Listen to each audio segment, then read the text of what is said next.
नमस्कार। कभी सोचा है अपनी छठी इंद्री, जिसे हम सिक्स्थ सेंस भी कहते हैं, उसे कैसे जगाया जाए? तो आज हम बात करेंगे कात्यायनी साधना की। ये एक बहुत ही प्राचीन ध्यान की प्रक्रिया है जिसे डिजाइन किया गया है चेतना के ऊंचे स्तरों को खोलने के लिए। तो चलिए शुरू करते हैं ये आध्यात्मिक सफर। अच्छा, ये जो सारी जानकारी हम देखने वाले हैं, ये विश्व धर्म संगम संगठन की सामग्रियों पर आधारित है। वही इस शक्तिशाली साधना के संरक्षक हैं। तो मतलब ये पक्का है कि हम जो भी ज्ञान ले रहे हैं वो सीधे स्रोत से आ रहा है। हाँ, तो एक बात समझना बहुत जरूरी है कि कात्यायनी साधना सिर्फ कोई मेडिटेशन टेक्निक नहीं है। नहीं, ये आध्यात्मिक जागृति के लिए एक बहुत ही ध्यान से बनाया गया रास्ता है जो करने वाले को यानी साधक को स्टेप बाय स्टेप गाइड करता है। अब आगे बढ़ने से पहले ये साधना शब्द का मतलब समझ लेते हैं। ये सिर्फ प्रैक्टिस नहीं है, बल्कि एक डिसिप्लिन्ड स्पिरिचुअल जर्नी है। एक ऐसी यात्रा जो एक खास ट्रांसफॉर्मेटिव गोल को पाने के पक्के इरादे से की जाती है। तो सवाल ये है कि इस साधना का स्ट्रक्चर कैसा है? असल में इसे बहुत ही अच्छे तरीके से 3 अलग-अलग लेकिन आपस में जुड़े हुए स्टेजेस में बांटा गया है और हर अगला स्टेज पिछले वाले पर ही बनता है। तो चलिए एक-एक करके इन तीनों को देखते हैं। इस पूरी साधना की जड़ में 3 बहुत ही पावरफुल पिलर्स हैं। पहला है ध्वनि यानी साउंड, दूसरा आनापान यानी ब्रेथ और तीसरा न्यास यानी एनर्जी। यही तीनों मिलकर आध्यात्मिक जागृति की नींव तैयार करते हैं। तो चलिए समझते हैं कि इनकी अपनी अपनी क्या शक्ति है। तो हमारा ये सफर शुरू होता है पहले स्टेज से, जिसे कहते हैं ध्वनि साधना। इसमें हमारा पूरा का पूरा फोकस सिर्फ साउंड और वाइब्रेशन की जो सबसे बेसिक पावर है उस पर होता है। और इस पहले फाउंडेशनल अभ्यास के लिए 24 मिनट का समय तय है। अब 24 मिनट का समय काफी होता है कि कोई भी ध्वनि की वाइब्रेशंस में पूरी तरह से डूब जाए और शरीर और मन पर उसका क्या असर हो रहा है उसे महसूस कर पाए। इस ध्वनि साधना में हम 3 मूल ध्वनियों पर काम करते हैं, अ, उ और म। अक्सर माना जाता है कि ये तीनों साउंड्स यूनिवर्स की सबसे फंडामेंटल वाइब्रेशंस हैं और ये क्रिएशन के अलग-अलग पहलुओं को दिखाती हैं। अब देखिए, यहाँ टाइम का जो बंटवारा है वो अपने आप में बहुत कुछ कहता है। अ और उ इन दोनों ध्वनियों के लिए 5-5 मिनट दिए गए हैं, लेकिन ध्वनि पर पूरे 14 मिनट तक फोकस किया जाता है। इससे साफ पता चलता है कि ये जो आखिरी गूंजने वाली वाइब्रेशन है वो कितनी जरूरी है। म ध्वनि के लिए जो इंस्ट्रक्शन है वो बहुत सिंपल है लेकिन गहरा भी है।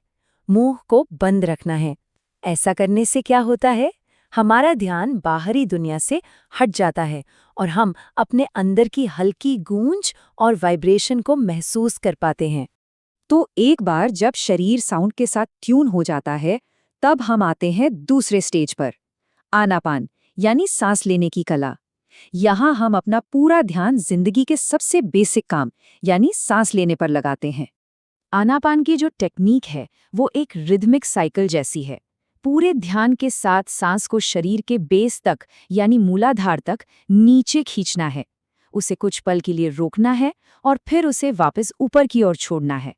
और ये सिर्फ हवा की मूवमेंट नहीं है, ये प्राण यानी लाइफ फोर्स एनर्जी की मूवमेंट है। चलिए अब तीसरे और सबसे लंबे स्टेज पर आते हैं, जिसका नाम है न्यास।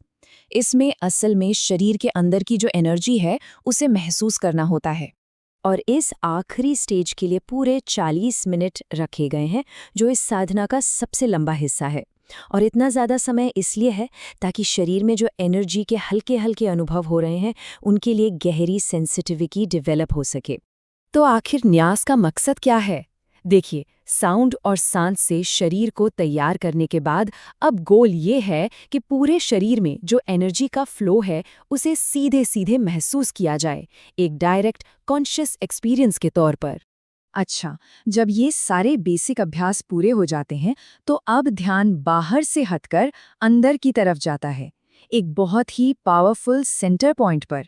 और ये पॉइंट है आज्ञा चक्र, जिसे हम आम भाषा में थर्ड आई या तीसरा नेत्र भी कहते हैं। माना जाता है कि यही वो जगह है जहां से हमारा इंट्यूशन और हायर कॉन्शियसनेस काम करती है। इस पॉइंट पर आकर सारी कोशिशें खत्म हो जाती हैं। अब निर्देश ये है कि बस एक साक्षी बन जाना है, एक विटनेस। जो कुछ भी सामने आए, चाहे वो रोशनी हो, कोई रंग हो या वाइब्रेशन, उसे बिना जज किए या उससे अटैच हुए बस देखना है। ये प्योर ऑब्जर्वेशन की स्टेट है। तो अब जब हमने ये समझ लिया है कि क्या करना है और कैसे करना है, तो अब हम इस अभ्यास के सबसे ज़रूरी हिस्से पर आते हैं, फिलॉसफिकल क्यों। आखिर ये सब हमें कहाँ ले जाता है? इस साधना की जो सबसे गहरी आध्यात्मिक सीख है, वो इस एक वाक्य में छुपी है कि मूलाधार से उठने वाली एनर्जी, जिसे कात्यायनी का रूप दिया गया है, वो आज्ञा चक्र पर शिव से मिलती है। और उनका यही मिलन अज्ञान का खत्म होना और चेतना का जागना है। तो अगर आसान शब्दों में कहें तो ये अभ्यास एक रास्ता दिखाता है अज्ञान की स्थिति को जागी हुई चेतना की स्थिति में बदलने का। ये एक तरह से अलगाव से एकता की ओर का एक सफ़र है। और आखिर में ये हमें एक बहुत ही गहरे सवाल के साथ छोड़ जाता है, जिस पर सोचा जा सकता है कि अगर अज्ञान अलगाव की यानी सेपरेशन की एक स्टेट है, तो फिर जागी हुई चेतना का असली नेचर क्या है? शायद ये वही एकता है जिसे हम सब कहीं न कहीं खोज रहे हैं।